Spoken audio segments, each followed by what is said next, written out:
Containers කියන concept එක අපිට කොයි විදිහකටද මේ නිවාස ගැන කතා කරද්දී ඒකට ආදේශ කරන්න පුළුවන්?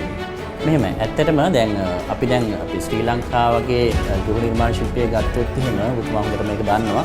අපිට ආ සාම්ප්‍රදායකට කොටු වෙච්ච පිරිසක් ඉන්නේ. ඉතින් අර අපේ මම අර මුලින්ම කිව්වා වගේ think out of the box. ඒ කියන්නේ අපි අර සම්ප්‍රදායන් පොඩ එළියට එන්න හැබැයි සම්ප්‍රදායත් රැකගෙන අපිට මේ ක්‍රමවේදයට යන්න පුළුවන්. ගොඩක් වෙලාවට නිවාස ඉතින් අපි ගන්නකොට සමහර වෙලාවට මේකේ තනිකරම ඒ කියන්නේ සම්පූර්ණම බහලුම් ටැංකිය වලින් කරන නිර්මාණයක් තියෙනවා සම්මාදයට.